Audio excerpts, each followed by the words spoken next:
বন্ধুরা আমার, মুরব্বীরা আমার, রাসূলুল্লাহ ভয় পেলেন, গায়ের মধ্যে একটু জ্বর এলো। তিনি আস্তে আস্তে করে নামলেন, বিশাল উঁচু পাহাড়টা থেকে নামলেন। এবার সব থেকে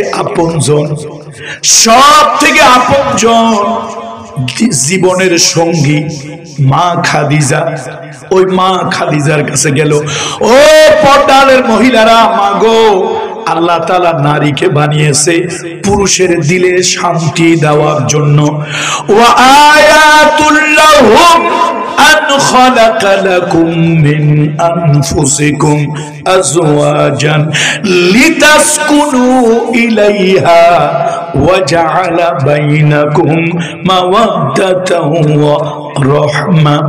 আল্লাহ তাআলা বলেন, আমি আল্লাহ আছি, এই দুনিয়ার মানুষ আমারে দেখে না। অনেকে বলে আমি নাই, unseen is nothing, there is no God, যা দেখি না তা বিশ্বাস করি না। নাস্তিকেরা বলে, আমার আল্লাহ বলে আমারে দেখা যায় না, কিন্তু আমার কুদরত নিদর্শন দেখা যায়। সূর্য আমার নিদর্শন, তোমরা দেখো। চাঁদ আমার নিদর্শন, চাঁদকে তোমরা দেখো। আমি আল্লাহর কুদরতের ভিতরে একটা কুদরত হলো স্বামী এবং স্ত্রী। আমি আল্লাহর কুদরত এক, আমি তোমাদের থেকে তোমাদেরকে বানিয়েছি। আমি আল্লাহ এই জন্য বানিয়েছি, লিতাসকুনু ইলাইহা, তোমরা যেন তাদের কাছে বসবাস করতে পারো। আর ওয়াজাআলা বাইনাকুম মাওয়াদ্দাতাও ওয়া রাহমা, আমি আল্লাহ তাআলা স্বামীর প্রতি স্ত্রীর টান দিয়েছি, স্ত্রীর প্রতি স্বামীর টান দিয়েছি। যুবক বয়সে টান থাকে দেহের, যুবক বয়সে টান থাকে যৌবনের, যুবক বয়সে টান থাকে যৌবিক, বুড়া হইলে ওই টানটা হয় মনের। সুবহানাল্লাহ। মাগো, স্বামী কাজ করে মাঠের থেকে, ঘাটের থেকে, বিভিন্ন জায়গা থেকে স্বামী যখন কাজ করে ঘরে যায়, মা জামাটা খুলে দেন, একটু পাখাটা ছেড়ে দেন, তাল পাখা থাকলে বাতাস দেন, একটু গ্লাস থাকলে পানি দেন, না থাকলে বাটিতে হলেও একটু পানি দেন, মা কাছে এসে একটু দাঁড়ান। এই যে পুরুষ সারাদিন মাঠে ঘাটে চাকরি ক্ষেত্রে কর্মক্ষেত্রে কাজ করেছে, যখন ঘরে আসে মেয়ের কাছ থেকে, স্ত্রীর কাছ থেকে, বোনের কাছ থেকে, মায়ের কাছ থেকে এই ভালো ব্যবহারটা যখন পায়, সারাদিন পুরুষ যে খাটছে সব দুঃখ কষ্ট আল্লাহ মনের থেকে দূর করে দেয়। আমাদের দেশের মহিলার এখন এরকম আসেনি, নাই। ওরে বাবা, উল্টা আরো ভয় দেয়, এই সাবধানে কথাবার্তা বলিও, তোমারে কিন্তু লাল দালানের ভাত খাওয়াইয়া ছাড়ব। লাল দালান বোঝেননি আপনারা? বোঝেন লাল দালান কারে বল? মহিলারা এরকম হুমকি দেয়। নবীজি গায়ে একটু জ্বর আসছে, জিব্রাইল এসে মুখে জড়িয়ে ধরছে, জিব্রাইল তার আসল সুরতে আসছে। এই জন্য রাসূলুল্লাহ সাল্লাল্লাহু আলাইহি ওয়াসাল্লাম কিছুটা ভয় পেয়েছেন। এখন মা খাদিজার কাছে আসছে, জাম্মিলুনি জাম্মিলুনি, এ খাদিজা আমাকে একটু কম্বল দিয়ে ঢেকে দেন, আমাকে একটু বস্ত্র দিয়ে ঢেকে দেন। লাকাদ খাশিতু আলা নাফসি, লাকাদ খাশিতু আলা নাফসি, আমার ভয় লাগতেছে, আমার ব্যাপারে আমার ভয় লাগতেছে। এখন মা খাদিজাকে, আপনার কি হইছে? আপনার হইছে কি? আপনি এরকম করেন কেন? ফাআখবারাহাল খাবর, সহিহ বুখারীর হাদিস। ফাআখবারাহাল খাবর, সব খুলে বলল, লাকাদ খাশিতু আলা নাফসি, আমার ভয় করতেছি। এখন মা খাদিজা বলে, কাল্লা, কখনো না, ওয়াল্লাহি, আল্লাহর কসম, আল্লাহর কসম, লা ইউখজিকাল্লাহু আবাদা, এ মুহাম্মদ, আল্লাহ আপনাকে লাঞ্ছিত করবে না, বেইজ্জত করবে না, অসম্মান করবে না। মুহাম্মদ, ইন্নাকা লাতাসিলুর রহিমা ওয়া তাহমিলুল কাল্লা, এই আপনার সাথে আমার বিয়ে হওয়ার পরে আপনাকে দেখছি আপনি রক্তের আত্মীয়তার সম্পর্ক বজায় রাখেন, রেহেমের সম্পর্ক বজায় রাখেন, গরিবের দিকে লক্ষ্য রাখেন, বিধবার দিকে লক্ষ্য রাখেন, এতিমের দিকে লক্ষ্য রাখেন। যে মানুষগুলি বিপদে পড়ে, বিপদগ্রস্ত মানুষের পাশে গিয়ে আপনি দাঁড়ান। মুহাম্মদ, ওয়াল্লাহি, কাল্লা, কাল্লা, কখনো নয়, ওয়াল্লাহি আল্লাহর কসম মা ইউখজিকাল্লাহু আবাদা, আল্লাহ আপনাকে লাঞ্ছিত অপমানিত করবে না। আপনার মতো ভালো মানুষ বিধবার খোঁজ নেয়, এতিমের খোঁজ নেয়, রক্তের সম্পর্ক বজায় রাখে, চাচার সাথে, ফুফুর সাথে, রক্তের যতগুলি আত্মীয় আছে প্রত্যেকের সাথে আপনি সম্পর্ক ভালো রাখেন। আপনার মতো মানুষ মিসগাইড হতে পারে না। আমার সন্দেহ হচ্ছে আপনি আল্লাহর নবী হবেন, ওই লোকটা আল্লাহর ফেরেশতা হবে।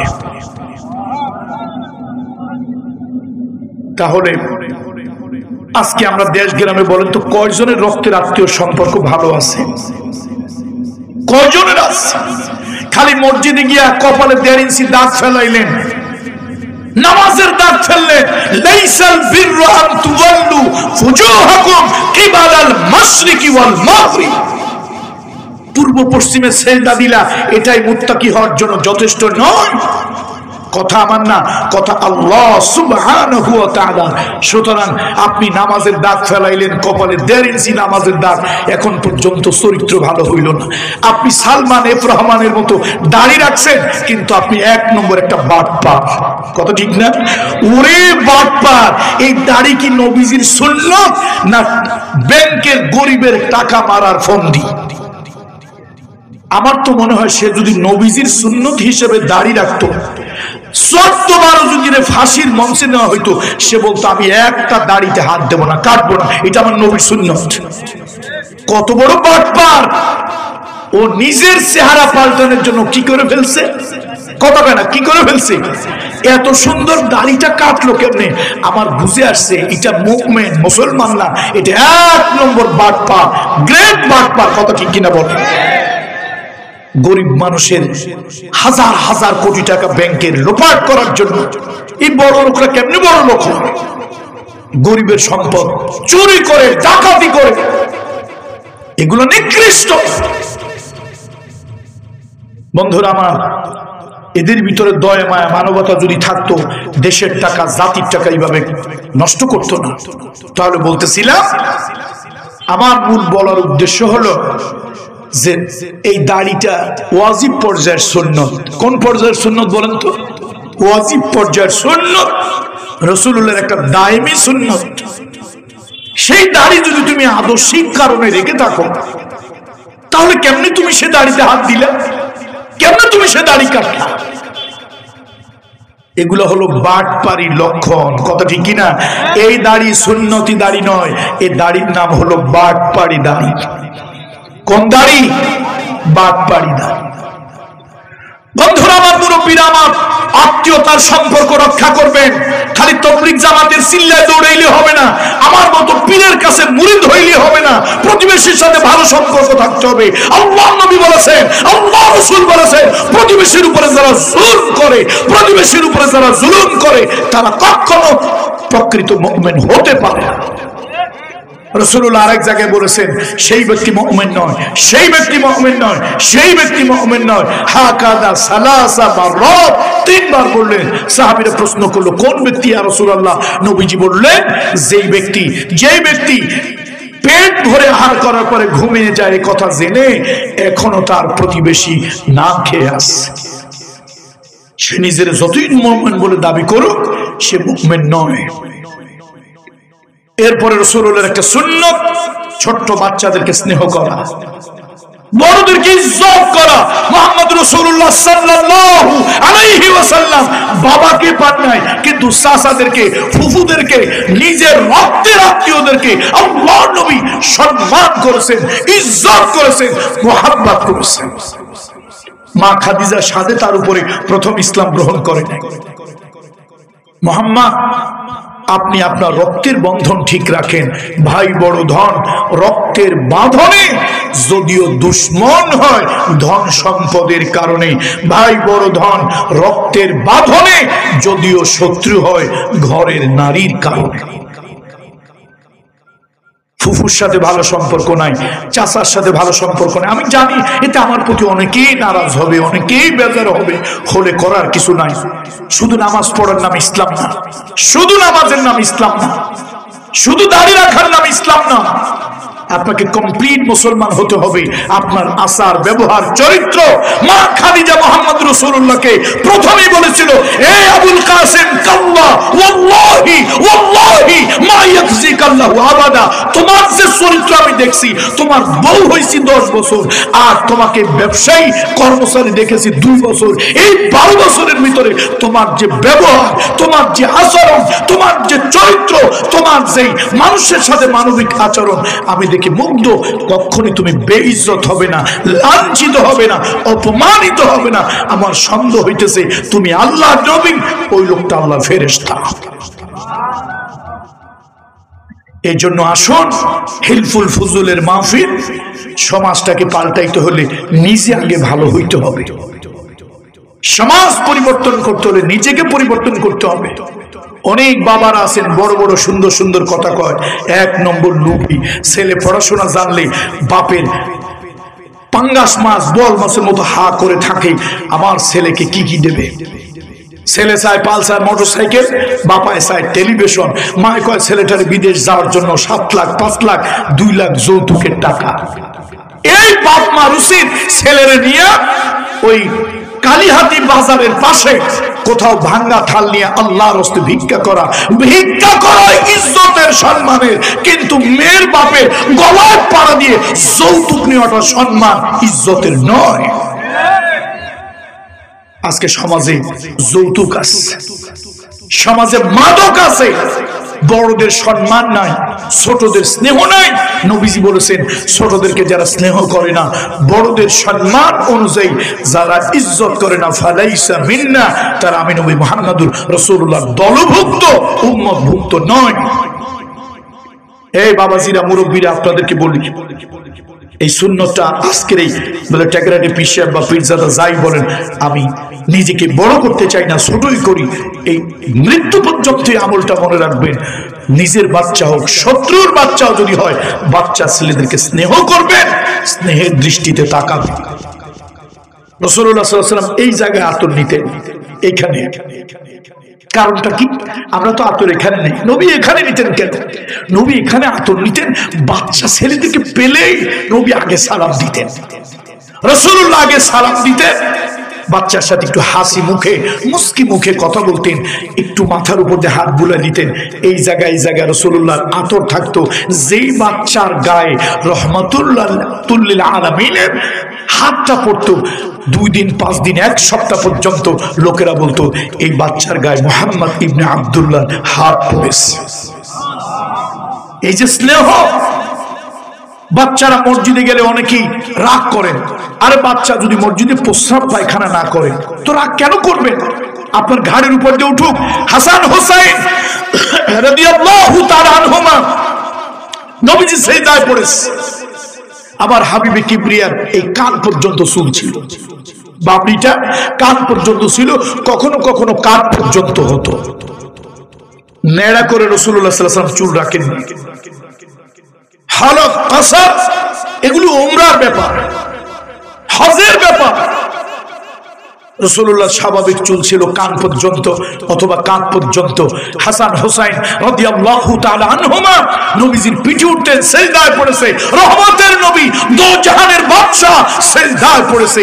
তার চুল ধরে নাতি হে গোড়াহাট বলতেছে। ফাতেমা রাগ হচ্ছে, আলী রাগ হচ্ছে, চোখ রাঙানি দিচ্ছে। নবীজি নামাজ শেষ করে বলেছেন, খবরদার, ওরা আমার কলিজার টুকরা, ওদেরকে কোনো ব্যথা দিবে না। মসজিদে নববীতে রাসূলুল্লাহ সিজদায় পড়ে আছে, ছোট্ট বাচ্চা গিয়ে কাঁধের উপরে উঠছে। জিবরাইল এসে বলছে, ইয়া রাসূলুল্লাহ, মাথা উঠাবেন না, সিজদা থেকে মাথা উঠাবেন না, যতক্ষণ পর্যন্ত তৃপ্তি হয়ে নিচের থেকে নেমে না যাবে ততক্ষণ মাথা উঠাবেন না। তুরস্কের মসজিদগুলোতে লেখা থাকে, তুরস্কের মসজিদগুলোতে লেখা থাকে, যদি মসজিদের পিছনের কাতার থেকে হাসাহাসি, কিলাকিলি, গুতোগুতির আওয়াজ না পাও, পরবর্তী প্রজন্মের ব্যাপারে ভয় পাও, তোমার পরবর্তী প্রজন্ম বেনামাজি হবে। ছোট্ট বাচ্চারা আসুক, মাথার উপরে উঠুক, ঘাড়ের উপরে উঠুক, যা ইচ্ছা তাই করুক, শুধু প্রস্রাব পায়খানাটা না করলেই হয়েছে। এখন প্রশ্ন হলো, ওরা এরকম করলো তো নামাজ ছুটে যাবে। ভাই, আপনার নামাজটা যদি কাঁচের গেলাসের মতো এত নরম হয় যে নামাজ ছুটে যাবে, এই নামাজ দিয়ে আপনি জাহান্নাম থেকে নিজেরে বাঁচাবেন কেমনে? রাসূলুল্লাহ সাহাবীদের নামাজ কেমন ছিল? আন তা'বুদাল্লাহ কাআন্নাকা তারাহু ফাইন লাম তাকুন তারাহু ফাইন্নাহু ইয়ারাক। কারো শরীর থেকে যদি রক্ত বের হয়ে গড়িয়ে পড়ে, কারো শরীর থেকে যদি রক্ত বের হয়ে গড়িয়ে পড়ে, তাহলে তার ওযু ভেঙে যায়। যুদ্ধের ময়দানে সাহাবীদের এরকম তীর লেগেছে, এরকম আঘাত খেয়েছে যে কোনোভাবে ধরতে পারছে না, নামাজে দাঁড় করিয়ে দিয়েছে, সব ভুলে আল্লাহর দিকে মোতাওয়াজ্জু হয়ে আছে, পাও থেকে তীর খুলে ফেলেছে, সাহাবী টেরই পায়নি। ওইটা হলো জাহান্নাম থেকে বাঁচার নামাজ। আপনি আমি যা করি এটা নামাজ না, এটা আওয়াজ। এই জন্য আসুন, ছোট্ট বাচ্চাদেরকে, শত্রুর বাচ্চাও যদি হয়, আরে হিন্দুর বাচ্চাও যদি হয়, হোক না, অসুবিধা কি? তার সাথে সুন্দর ব্যবহার। ইন্নাল্লাহা ইয়া'মুরু বিল আদলি ওয়াল ইহসান। আল্লাহ তাআলা আদল করার জন্য, আল্লাহ তাআলা সুবিচার করার জন্য, আল্লাহ তাআলা ইহসান করার জন্য বলেছেন। আল্লাহর নির্দেশ, আল্লাহ তাআলা সুবিচার করার জন্য বলেছেন। একটা কল্যাণময় রাষ্ট্র, রাষ্ট্র যদি ভালো রাষ্ট্র হয়, ওই রাষ্ট্রে গরিব বিচার পাবে, বড়লোক বিচার পাবে, কালো মানুষ বিচার পাবে, ফর্সা মানুষ বিচার পাবে। যেই রাষ্ট্রের দল দেখে বিচার হয়, যেই রাষ্ট্রে ধন দৌলত দেখে বিচার হয়, ওই রাষ্ট্র জালিমের রাষ্ট্র, কল্যাণময় রাষ্ট্র নয়। কথা ঠিক কিনা বলেন? এই যুবক বন্ধুরা, স্কুল কলেজের বন্ধুরা, পড়াশোনা যারা করছো, একটা কল্যাণময় রাষ্ট্র যদি হতে হয়, সর্বপ্রথম সে রাষ্ট্রের নাগরিকরা সুবিচার পাবে, ন্যায় বিচার পাবে, ইনসাফ পাবে। আমার দেশে সুবিচার, ন্যায় বিচার গত 15 বছর, 15.5 বছর শুধুমাত্র দলীয় লোকদের বিচার ছিল, মজলুম লোকদের কোনো বিচার তারা পায় নাই।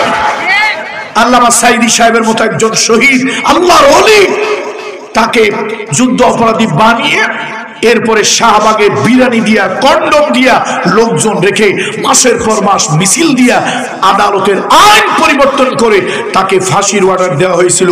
140 জন লোক, 42 জন লোক একদিনে ফাঁসির রায়ের অর্ডার হওয়ার পরে শহীদ হয়ে গেছে।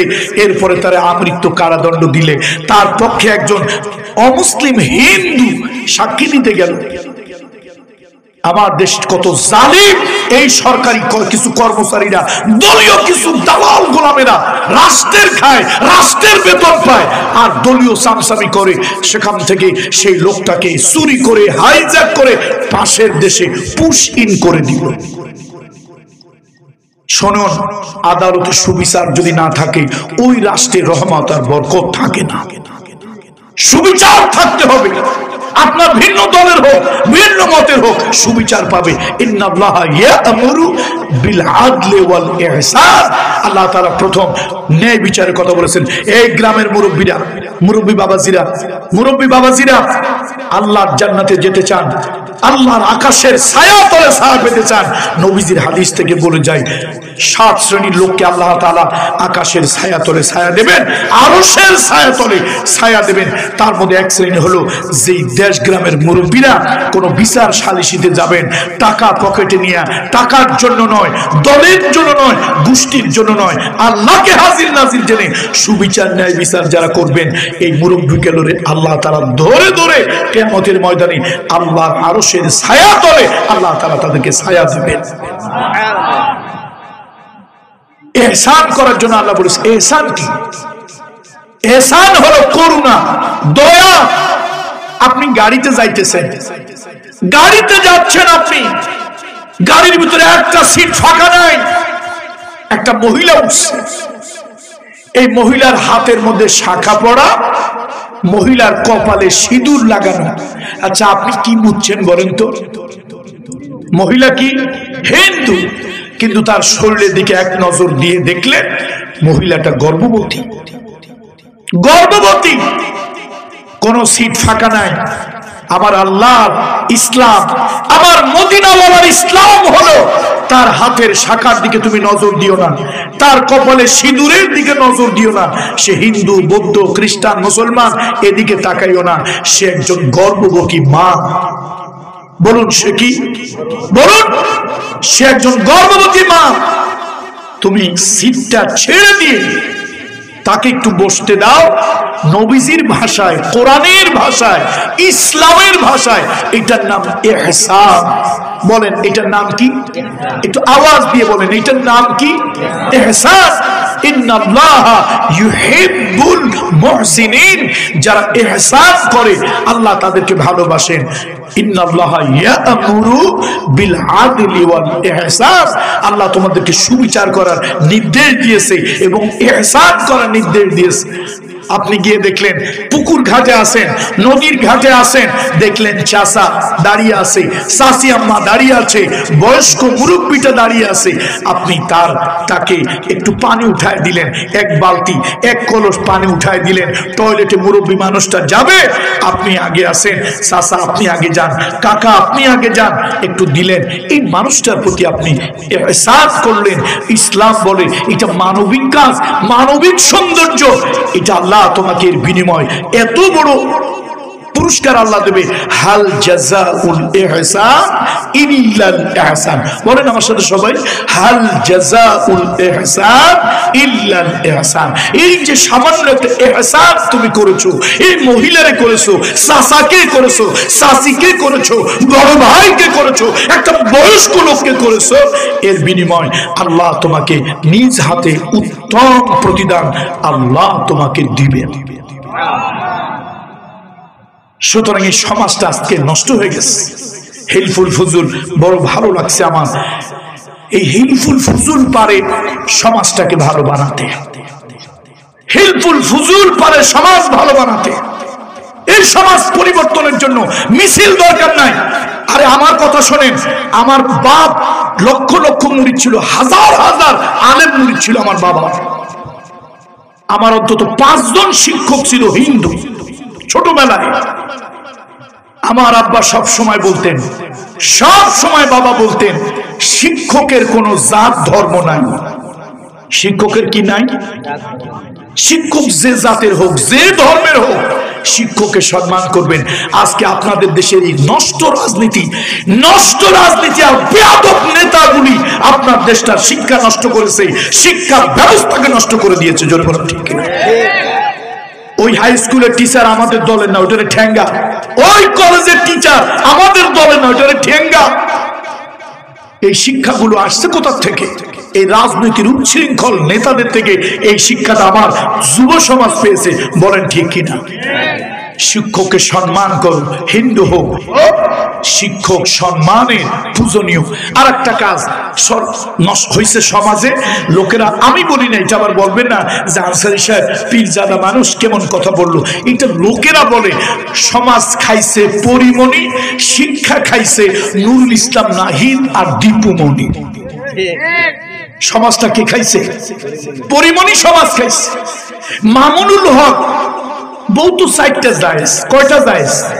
আচ্ছা, তার দ্বিতীয় বউ হোক, তৃতীয় বউ হোক, 4র্থ নম্বর পর্যন্ত হোক, রিসোর্টে গেছে, জাতি কত অসভ্য বেয়াদব, দলীয় উশৃঙ্খল কিছু কর্মী গিয়ে কয়টা যে বউ সার্টিফিকেট দেন। আচ্ছা, মানুষ কি সার্টিফিকেট হাতে নিয়ে ঘোরে? এই যে মুরব্বী বাবাজিরা যারা আছেন, কে কে বউ নিয়ে যান, সাথে সার্টিফিকেট সাথে করে নিয়ে যান। যদি ওই যমুনার ব্রিজের কাছে গেলে কেউ যদি জিজ্ঞেস করে এটা তোমার বউ কিনা, সার্টিফিকেট কয়জনে নেন? দরকার নাই। কিন্তু পরিমণি বিবাহ হইল পরে, তার পেটে বাচ্চা ঢুকলো আগে, বেবি পাম্প, সেটা নিয়ে এসে পেটওয়ালা, সেই যে বাচ্চাওয়ালা পেট নিয়ে ছবি দিল, পেট হইল। আমার দেশের সাংবাদিকরা ন্যূনতম সোশ্যাল কার্টেসি, ন্যূনতম সভ্যতা ভদ্রতা যদি থাকতো তাহলে তারা এই ছবিগুলি পোস্ট করতো না। এ দেশের যুবকেরা তাই নিয়ে মাতামাতি করতো না। বিয়ে হইল পরে, পেটে বাচ্চা আসলো কেমনে আগে? আমার সমাজে তো এটা নিয়ম নাই। হিন্দু হোক, বৌদ্ধ হোক, মুসলমান হোক, খ্রিস্টান হোক, আমার সমাজে নিয়ম হলো বিয়ে হবে আগে, বাচ্চা ঢুকবে পরে।